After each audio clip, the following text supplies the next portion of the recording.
Hi, I'm Michael Ruhlman. Welcome to the Friday Cocktail Hour. We have so much going on in this little loft of ours. We've got Zooming in one room, and we've got Salve Regina with Anne in the other room. And here I am, ready to make a cocktail. I'm gonna do it anyway.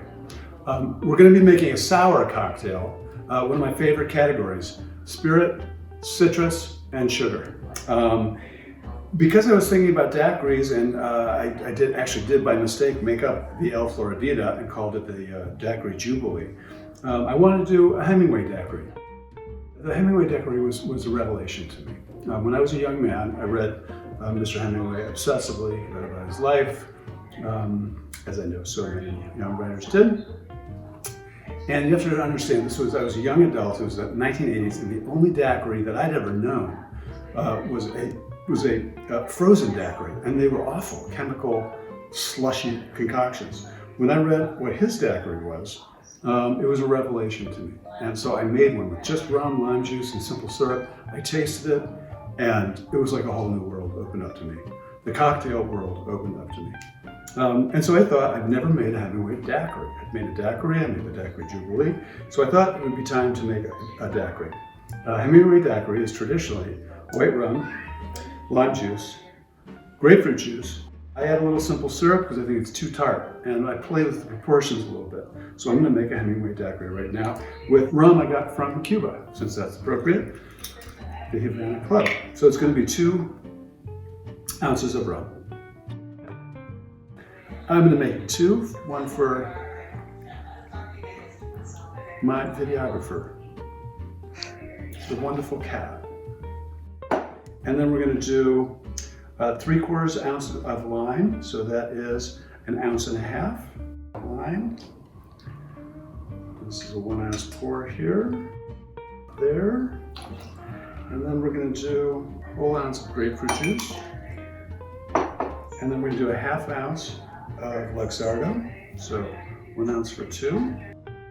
I love Luxardo, this cherry flavored liqueur. And we're going to do a 1/2 ounce of simple syrup.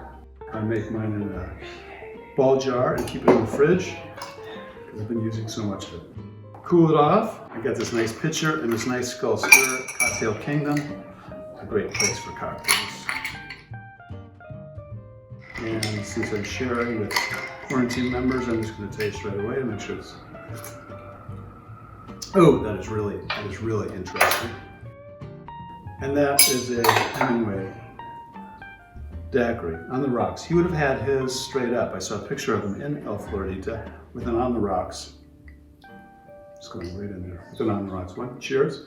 And to celebrate, it's really fabulous actually. I must read a passage from A Moveable Feast. A great book. I highly recommend if you haven't read it. If you have read it, read it again. It's written late in his life about his young years in Paris. One of the few good things he wrote late in life, because he was too alcoholic, in fact. Here he is at a Paris cafe, 2 paragraphs. He's just finished a story called Up in Michigan. I closed up the story in the notebook and put it in my inside pocket, and I asked the waiter for 12 oysters and a 1/2 carafe of the dry white wine they had there.